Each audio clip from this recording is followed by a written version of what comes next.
Questão agora sobre mecânica. Os gases gerados pelo motor são dispersados, jogados para fora.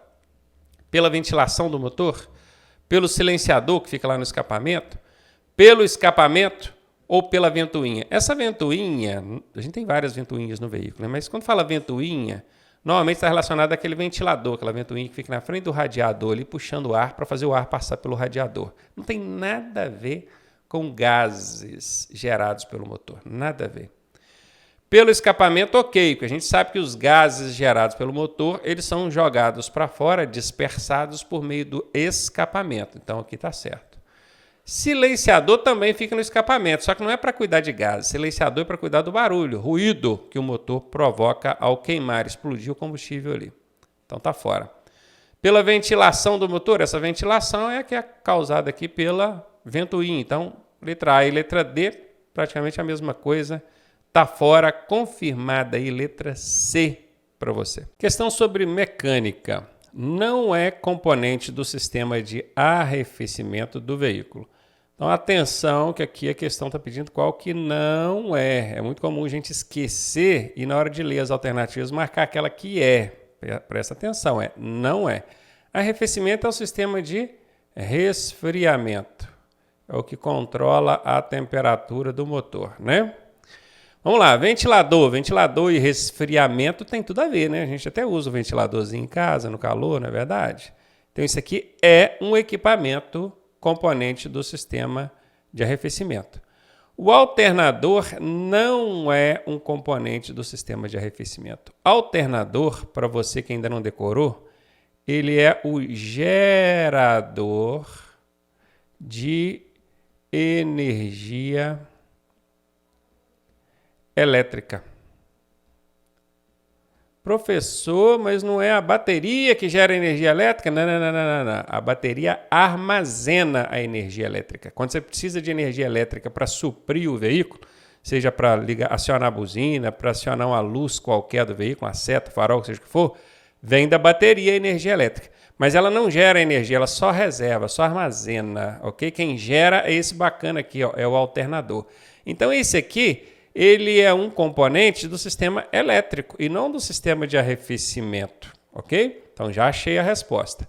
O radiador também é componente do sistema de arrefecimento, inclusive anote aí, o radiador é a principal peça do sistema de arrefecimento a água, porque ele é a central que faz troca de água com o motor. O motor manda água quente lá para o radiador baixa a temperatura daquela água e devolve para o motor. Então, esse aqui também é um componente. E a válvula termostática, olha, termo vem de temperatura, né? Temperatura. Ela serve justamente para saber que a água que está vindo do motor está muito quente, abrir a passagem da água no sistema para que a água possa circular. Sem ter que entrar muito em detalhe na função desse dispositivo e em todo o sistema de arrefecimento, saiba que esse aqui também é um componente do sistema de arrefecimento. Qual que não é? É o alternador. Questão aí sobre infrações e penalidades. Os veículos removidos e não reclamados pelo seu proprietário dentro de um prazo de tantos dias poderão ser levados a leilão. O removidos aqui, remover um veículo é guinchar, tá? Guinchar. Então, falou que removeu, guinchou, botou no guincho e levou para o pátio. Ah, professor, é apreender? Não. Apreender o veículo não existe mais. Professor, mas o veículo não vai lá para o pátio? Sim. Isso é chamado de remoção, não de apreensão. É só uma questão técnica. Porque se na sua prova cair apreensão, se você marcar apreensão, você vai errar, porque isso não existe mais na legislação de trânsito, ok? É remoção o nome certo, o nome técnico. Então, falou removeu o veículo, você já sabe, guinchou o veículo, botou no caminhão e levou para o pátio. Se o dono, se o proprietário não procurar, não reclamou por esse veículo dentro de um prazo de alguns dias, ele pode ser leiloado. O Detran leilou o seu veículo, bal, perdeu o dinheiro. Qual é o prazo, hein? O prazo é esse aqui, tá, gente? 60 dias. Tome cuidado, porque esse prazo vive mudando, tá? Ele já foi 30, foi para 90, voltou para 60. Por isso que é bom a gente estar sempre estudando por questões atualizadas. Veja a data de postagem desse vídeo para poder saber se é uma coisa atual ou não. 60 dias, tá?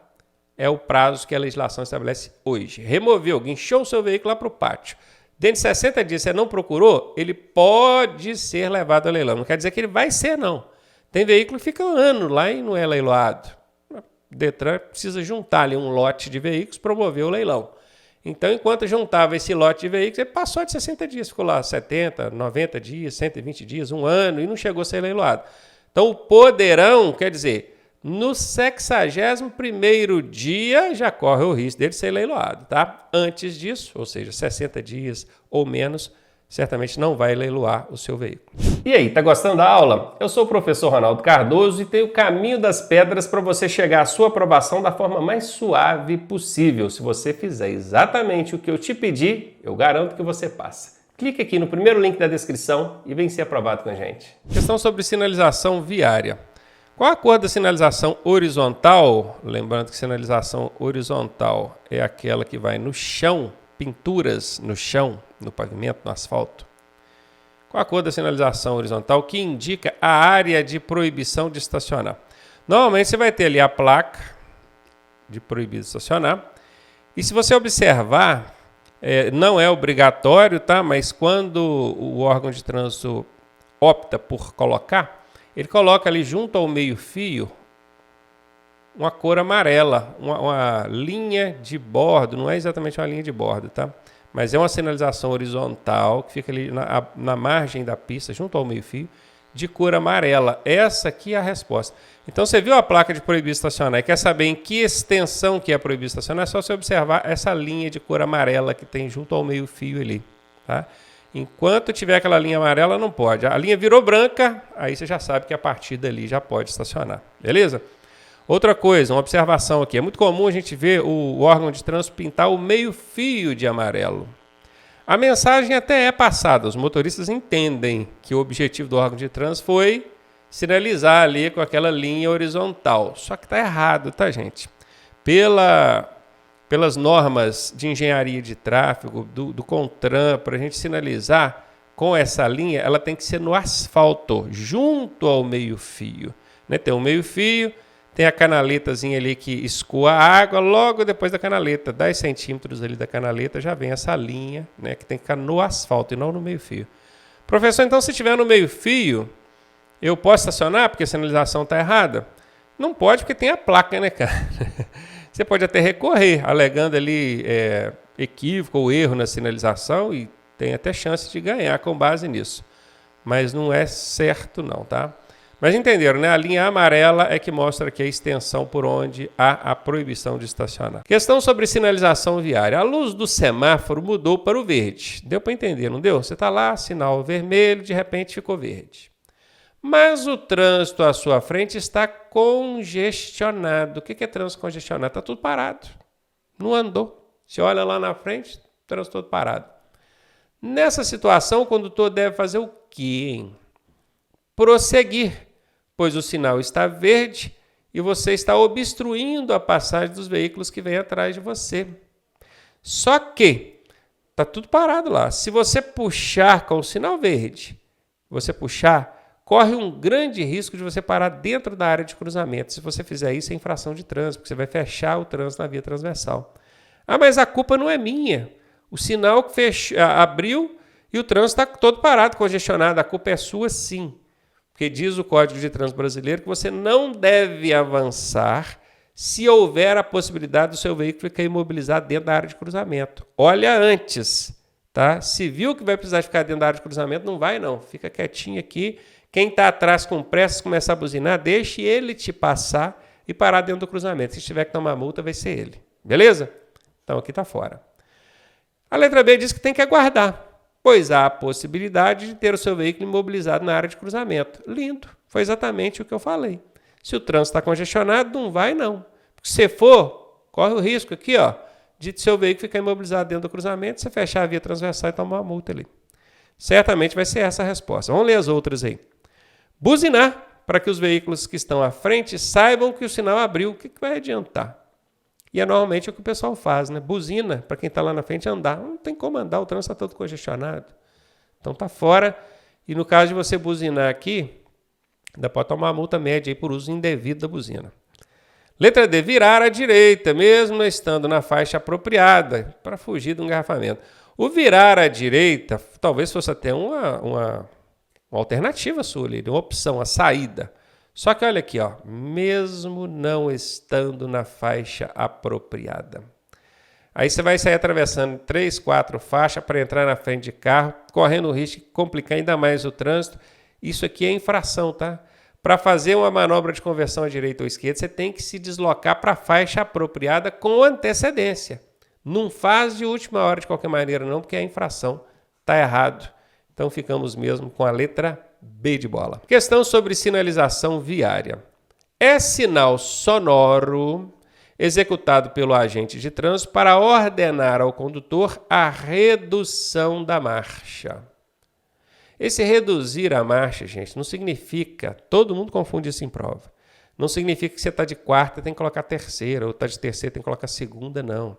Reduzir a marcha significa reduzir a velocidade. Professor, mas se eu reduzir a velocidade, eu tenho que reduzir a marcha? Sim, uma coisa é consequência da outra, mas não quer dizer que tem que ser, não. Às vezes você consegue diminuir a velocidade sem ter que reduzir a marcha. Depende da velocidade que você está e a marcha que você está também. Ok? Então, quando fala reduzir a marcha, é reduzir a velocidade. Não confunde isso não, tá? Aí vem aquela questão, o macetinho, né, do jogo da velha, que quem estuda comigo já aprendeu. Faz o jogo da velha, enumera essa primeira coluna aqui, ó. 1, 2, 1. A coluna do meio, Big Brother Brasil, não, isso é coisa de pobre. Big Brother Londres. E na terceira coluna é o só pagar de novo. SPD, só pagar de novo. E aí fica fácil. Um silvo breve, S de siga. 2 silvos breves, P de pare. Um silvo longo, D de diminua. Diminua o quê? A marcha. Que é exatamente a que a gente está procurando, né? Um silvo longo. Cadê? Um silvo longo. Está aqui, ó. Aqui está falando um silvo longo e um breve, professor. Não existe essa sinalização na atual legislação de trânsito. Um silvo breve existe, que é para você seguir. E 2 silvos breves também existe, que é para você parar. Mas a resposta da questão aqui é a letra B de bola. Não aprendeu o macete? Volta o vídeo, assista várias vezes, faça você mesmo num papelzinho até aprender, que é para você não errar mais esse tipo de questão em prova. Questões sobre processo de habilitação. O Sistema Nacional de Trânsito, SNT, tem por finalidade o exercício de diversas atividades. E são elas. Quais são elas, hein? Aí, cara, vem uma questão horrorosa. Ó. Planejamento, administração, normatização, pesquisa, registro e licenciamento de veículos, formação, habilitação e reciclagem de condutores. Se eu for parar para pensar, ó, planejar o Sistema Nacional de Trânsito ele é composto de todos os órgãos relacionados a trânsito. Obviamente vai ter planejamento. Administrar da mesma forma. Normatizar também. O CONTRAN, por exemplo, que é o Conselho Nacional de Trânsito, ele cria normas, resoluções. E está aqui dentro do Sistema Nacional de Trânsito. Pesquisa, registro e licenciamento de veículos, sim, DETRAN, por exemplo. Formação, habilitação e reciclagem de condutores, DETRAN. Aí você vem aqui na letra D, continua. Educação, engenharia, operação do sistema viário, tudo isso são finalidades dos órgãos que compõem o Sistema Nacional de Trânsito. Policiamento, fiscalização, julgamento de infrações de recurso, aplicação de penalidades. E aí vem aquela, professor, mas eu não vou decorar isso tudo, eu não vou dar conta.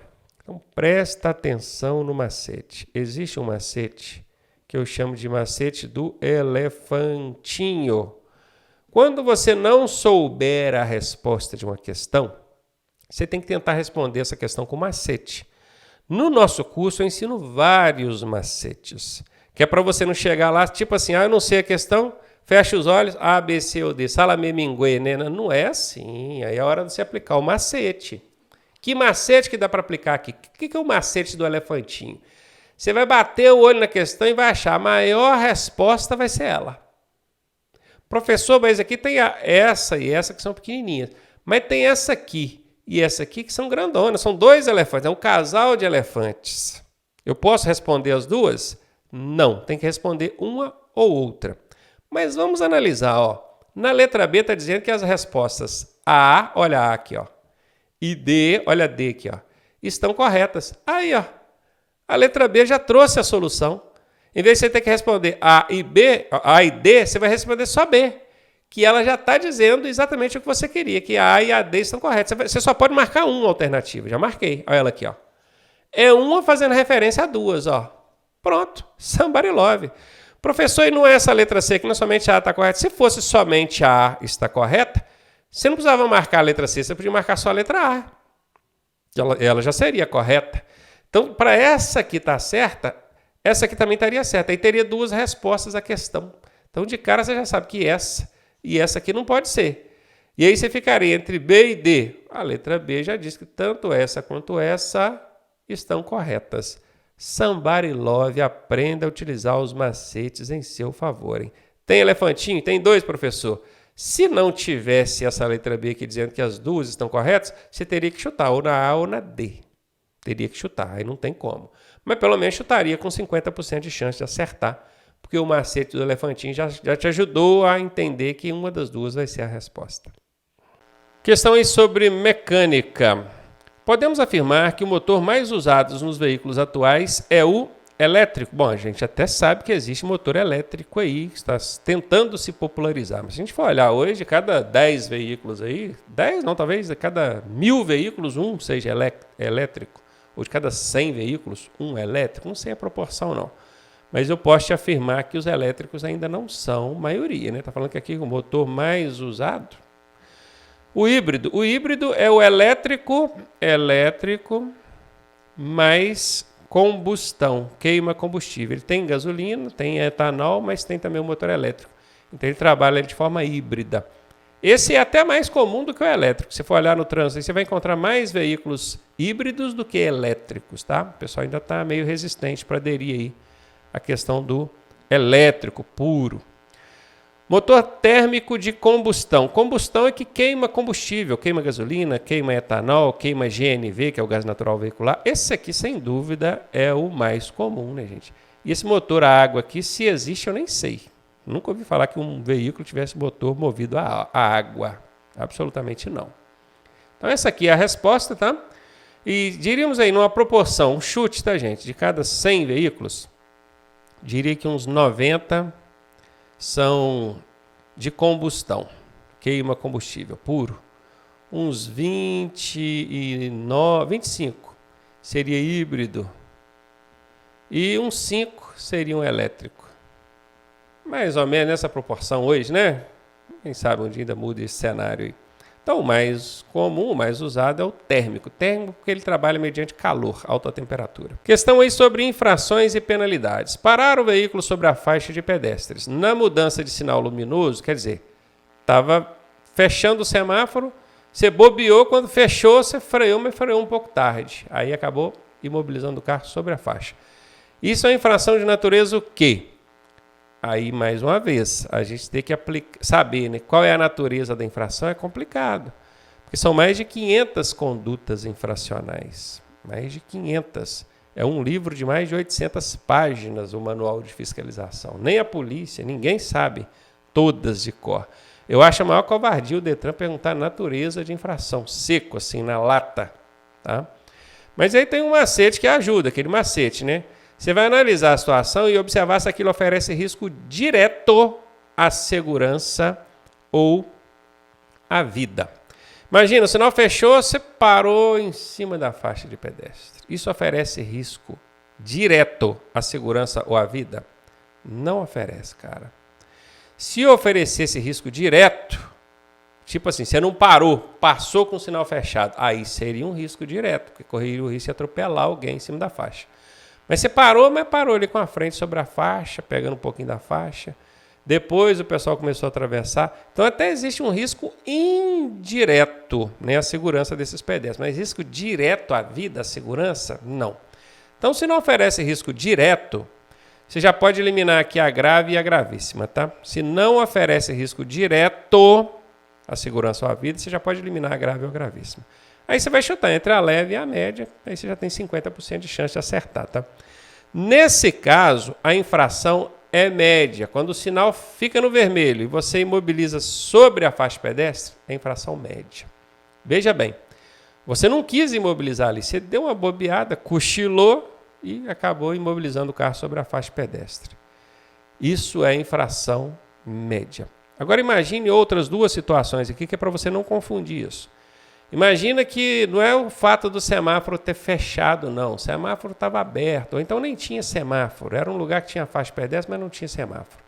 Aí você chegou e parou o veículo sobre a faixa de pedestre para embarcar ou desembarcar um passageiro ali. Aí a infração é leve. Quando você para sobre a faixa de pedestre para embarcar ou desembarcar um passageiro, a infração é leve. É diferente de quando você para porque o sinal fechou, que nesse caso é média, beleza? E por último ainda tem o estacionar sobre a faixa. Aí aquele cara totalmente folgado, né? Ele chegou, estacionou isso na faixa mesmo, desligou o carro, saiu, foi para a loja, para a padaria, e o carro ficou lá estacionado. Aí a infração é grave, tá? Porque aí já pegou pesado, né? Ele abusou. A parada para embarcar ou desembarcar um passageiro é errado, mas ainda é uma coisa rápida. Então é uma infração leve. Agora, estacionar é grave, tá?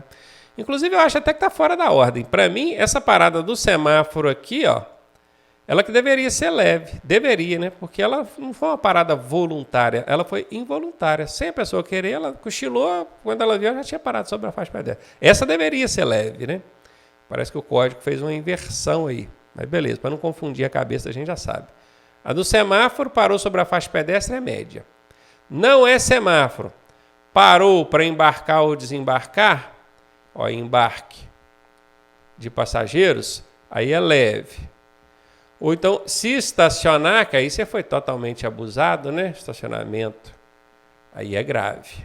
Anota isso aí. Pelo menos essas três aí você já está sabendo, já não confunde mais. Questão aí sobre direção defensiva. Qual a combinação de fatores, veja bem, fatores no plural, por isso está aqui combinação, porque é mais de um fator, que pode levar um veículo a aquaplanar. Aquaplanar é quando o veículo desliza sobre uma fina camada d'água na superfície da pista e naquele momento é só Jesus para parar aquele veículo, né? Frear não pode, não tem nem como. Virar a direção bruscamente, o carro vai rodopiar. O carro fica totalmente sem controle quando ele aquaplana, quando ele desliza sobre a camada d'água. E aqui, o Detran está perguntando qual é a combinação de fatores. Quais fatores podem levar um veículo a aquaplanar? Bora ver? Velocidade baixa e pista molhada. Pista molhada, ok. Agora, velocidade baixa, se fosse velocidade alta, tudo bem, né? Aí, somando os dois, a pista molhada e velocidade alta, seria uma combinação de fatores que iam levar aqui, ou poderiam levar a aquaplanagem. Mas eliminei aqui por causa da velocidade baixa. Alternativa B, pneus com banda de rodagem superior a 1,6 milímetros. Isso aqui é o mínimo de banda de rodagem que um pneu pode ter. Inclusive, vocês devem ter aprendido no curso que existe um TWI, que é um indicador de desgaste, fica ali entre os frisos do pneu, que tem exatamente essa medida, que é para a fiscalização saber quando chega nessa medida aqui, sacou? E não precisa de um medidor ali para... Não, já tem aqui o dispositivo entre os frisos do pneu para te dedurar. É o TWI. Só que aqui fala, pneus com banda de rodagem superior a 1,6. Olha, superior a 1,6 é bom, é ótimo. Não pode ser inferior, menos que isso, né? Então aqui que está o problema, já vou eliminar essa letra B também. Lâmina d'água na pista, ok. Até aqui, ok. A lâmina d'água é aquele espelho, aquela camadinha d'água. Velocidade alta. Ah, aqui tinha falado velocidade baixa, ó, agora consertou, falou velocidade alta. Ok. Pneus com banda de rodagem inferior àqueles 1,6 milímetros. Aqui tinha falado superior, ó. Estava errado, agora falou certo, inferior. Ok também. Então aqui nós temos três fatores, olha. Nós estamos procurando aqui os fatores, né? Combinação de fatores. Lâmina d'água, alta velocidade, banda de rodagem dos pneus ruim. Essa aqui é a resposta, com certeza. Serração, quando desce aquele nevoeiro, né? Serração e nevoeiro são coisas quase iguais. Vamos falar assim, né? Serração, todo mundo sabe o que é serração também. Aquilo ali atrapalha a visibilidade. Provocar aquaplanagem, não. A chuva, sim, é um fator que pode levar à aquaplanagem. Porque ela molha a pista, forma a lâmina d'água e aí tem um fator. Mas o serração, não. Então, letra D está fora, confirmando aí letra C como resposta.